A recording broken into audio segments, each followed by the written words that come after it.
গল্পটি চট্টগ্রামের প্রত্যন্ত এলাকায় জন্মগ্রহণ করা রাশেদ কামাল নামের একটি ছেলের। সেই গ্রামের পরিবেশ রাশেদের জন্য একদমই অনুকূলে ছিল না। সেখানে শিক্ষার সুযোগ সীমিত, বিনোদনের অবকাঠামোও প্রায় নেই বললেই চলে, আর উন্নতির সম্ভাবনাও খুবই কম। ছোট্ট একটি স্কুল ছিল, কিন্তু সেখানে আধুনিকতার ছোঁয়া ছিল না। রাশেদ দেখেছে তার চারপাশের অনেক মানুষের জীবনের গল্প। সেখানে শুধু সুযোগ হারিয়ে টিকে থাকার সংগ্রামে সবাই লিপ্ত। তবুও রাশেদের দু চোখ ভরা ছিল স্বপ্ন, আর মনে ছিল দৃঢ় প্রতিজ্ঞা। তার গ্রামের বাইরেও যে বড় একটা পৃথিবী আছে, সেখানে সে নিজেকে মেলে ধরতে চাইতো নিজেকে প্রমাণ করতে।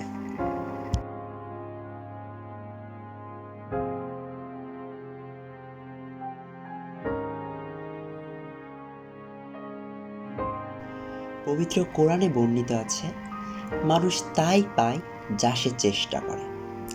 রাশেদ থামেনি, বরং দৃঢ় মানসিকতা আর অদম্য ইচ্ছাশক্তি নিয়ে সে এগিয়ে গিয়েছে। তার অপেক্ষার প্রহরগুলো ধীরে ধীরে কমতে শুরু করে, পাশাপাশি তার দু চোখে বোনা স্বপ্নগুলো পেতে থাকে বাস্তবতার ছোঁয়া।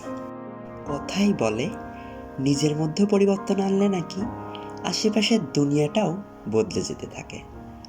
রাশেদের জীবনও বদলায়, শুরু হয় তার জীবনের নতুন এক অধ্যায়।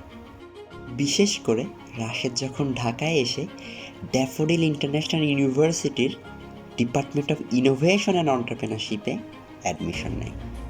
প্রথম দিন থেকেই রাশেদ উপলব্ধি করে এটি কেবল একটি ডিপার্টমেন্ট নয়, এটি এমন একটি প্ল্যাটফর্ম যেখানে সে তার স্বপ্নগুলোকে বাস্তবে রূপ দিতে পারবে। ডিপার্টমেন্টের ক্লাস, শিক্ষকদের গাইডলাইন, বিভিন্ন ধরনের ওয়ার্কশপ রাশেদকে এক নতুন আমির সাথে পরিচয় করিয়ে দেয়। রাশেদ আজ এখন সেই প্রত্যন্ত অঞ্চলের রাশেদ নয়, সে এখন নিজেকে আন্তর্জাতিক অঙ্গনে মেলে ধরেছে।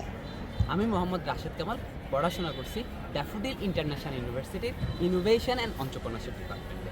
পাশাপাশি আমি ইউএসের একটা ডিজিটাল মার্কেটিং এজেন্সিতে অ্যাজ এ ভিজুয়াল এজার হিসেবে কাজ করতেছি। আজকের আমার এই বাংলাদেশ থেকে ইউএসের পদচলায় আমার department of innovation and entrepreneurship and আমার ভার্সিটি ড্যাফোডিল ইন্টারন্যাশনাল ইউনিভার্সিটি আমাকে অনেক জায়গায় অনেকভাবে সাহায্য সহযোগিতা করেছে। আমার এই পথ চলা সুন্দর সুনিপুণ হওয়ার জন্য আমার ডিপার্টমেন্ট এবং আমার ভার্সিটিকে আমি ধন্যবাদ জানাই।